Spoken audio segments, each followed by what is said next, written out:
So everything in this arena is entirely logical and can therefore be deduced pretty logically.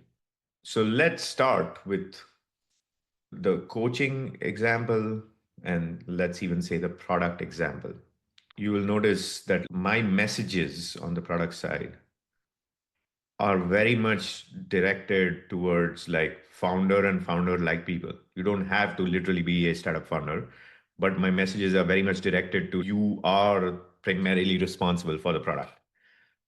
Okay, so with that observation that you are primarily responsible for the success of this product, or say in the coaching case, you're primarily really responsible for the success of you as a product. And then we can contrast it with the family case where like, you may or may not be primarily responsible. Let's assume you are, but it works in either case. There is one foundational difference between these cases. And we can build up to our understanding of this foundational difference by simply asking this question.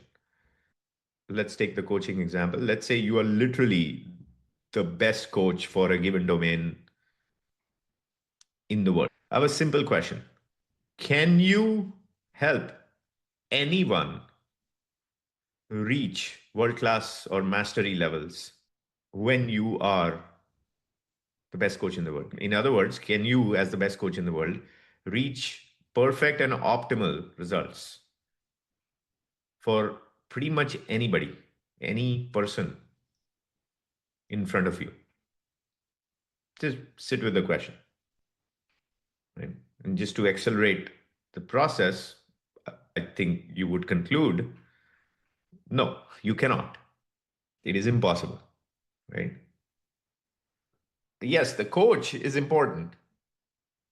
Of course, the coach is important. But it still relies on the right person with the right gifts. And again, mindset is included in that set of gifts.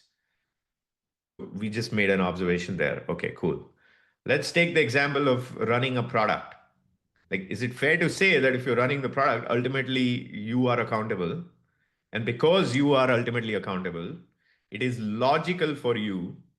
In fact, it is your responsibility to build the right team around you. In other words, in order to reach success, it is your responsibility to build the right team around you, whatever the right team is. Again, sit with this question for a bit. But just to accelerate our understanding, well, of course, the answer is yes. And so if you are in a situation where you're responsible for a product success, but you are not able to, you don't have the autonomy or the ability to build the right team around you, then we can basically guarantee you're going to fail. So we've observed that too, right? So in the coach case, it's like the right student, the right disciple, the right coachee is still a vital part of achieving that perfection. In the product case, again, the right team, the right individuals, the right leaders, the right setup, the right culture is extremely vital in reaching whatever perfection is with your product and business results. Now let's pivot this to the question of parenting and children. And there is a simple question. If you find that you are in a parenting situation and you want to achieve whatever perfect results are, to what degree can you swap your children out? You must answer the question on your own. But as you begin to answer that question, it logically follows that therefore, in this domain of parenting and in the general domain of human relationships, but particularly if we just stick to parenting, you cannot expect perfection.